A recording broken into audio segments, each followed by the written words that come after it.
क्या आप जानते हैं कि दूध के साथ एंटीबायोटिक्स का इस्तेमाल एंटीबायोटिक्स के इफेक्ट पर असर डाल सकता है? ये बात सुनकर आपको हैरानी हुई होगी कि ऐसा भी होता है, क्योंकि बहुत सारे मरीज एंटीबायोटिक्स पानी की बजाय दूध के साथ इस्तेमाल करते हैं और कंप्लेन करते हैं कि हमने ये एंटीबायोटिक्स इतने दिन तक इस्तेमाल की है लेकिन हमें इससे कोई फायदा नहीं हुआ।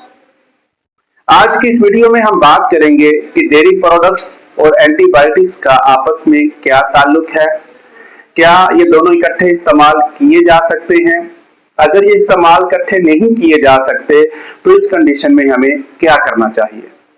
लिहाजा पूरी मालूमात जानने के लिए इस वीडियो को आखिर तक लाजमी देखें। आपने अक्सर देखा होगा कि जब डॉक्टर आपको एंटीबायोटिक रिकमेंड करते हैं तो साथ आपको ये भी कहते हैं कि आपने ये एंटीबायोटिक पानी के साथ इस्तेमाल करनी है।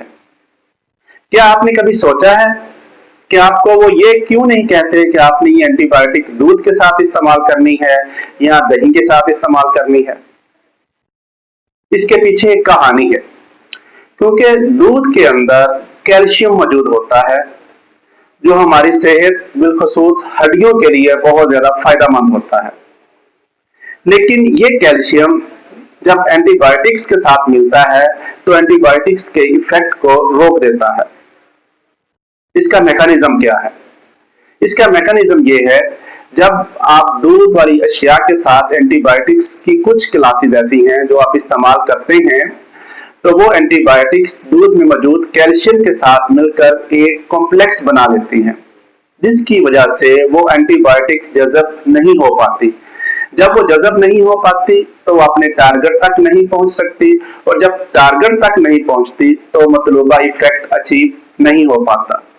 और इसी वजह से आप एंटीबायोटिक इस्तेमाल करते रहते हैं लेकिन आपकी बीमारी में फर्क नहीं पड़ता।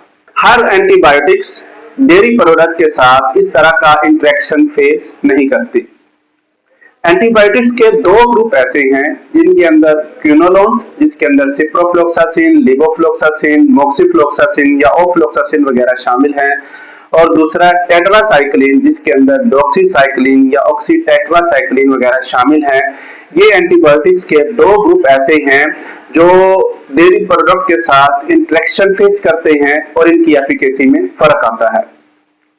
इसके साथ साथ अगर इन एंटीबायोटिक्स को फूड सप्लीमेंट जिसके अंदर कैल्शियम या आयरन मौजूद हो या ऐसे खाने बिलखसूस सब्ज़ पत्तों वाली सब्जियां अगर उनके साथ इस्तेमाल किया जाए तब भी इनकी एफिकेसी में फर्क आता है और ये अपना मतलूबा इफेक्ट अचीव नहीं कर पाती।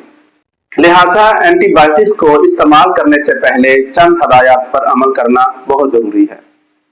सबसे पहली बात, एंटीबायोटिक्स को जब भी इस्तेमाल करें अपने डॉक्टर या फार्मासिस्ट के मशवरे से इस्तेमाल करें और रिकमेंडेड डोज से हरगिज़ तजावुज ना करें। यानी आपको जितनी डोज बताई गई है और जितने दिन के लिए बताई गई है उतने दिन ही सिर्फ इस्तेमाल करें। एंटीबायोटिक्स को पानी के साथ इस्तेमाल करें, दूध के साथ बिल्कुल भी इस्तेमाल ना करें, क्योंकि कुछ लोगों का ये मानना है कि एंटीबायोटिक्स के इस्तेमाल करने से उनको मैदे के मसाइल का सामना करना पड़ता है, लिहाजा इनसे बचने के लिए वो एंटीबायोटिक्स को दूध के साथ इस्तेमाल करते हैं। लेकिन याद रखिए, अगर आपने दूध इस्तेमाल करना है तो एंटीबायोटिक्स के लेने से 1 घंटा पहले इस्तेमाल कर लें या फिर एंटीबायोटिक इस्तेमाल करने के 2 घंटे बाद दूध पिएं। याद रखिए, आपकी सेहत बहुत अहम है। इस तरह की छोटी छोटी तब्दीलियां आपकी सेहत को बहुत बेहतर कर सकती हैं और आपकी दुआ को मौसर बना सकती हैं। उम्मीद है ये सारी मालूमात आपके लिए बहुत फायदेमंद साबित होगी।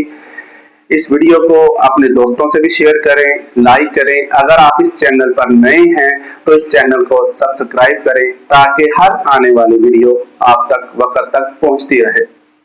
सेहतमंद रहें, बाखबर रहें। अल्लाह हाफिज।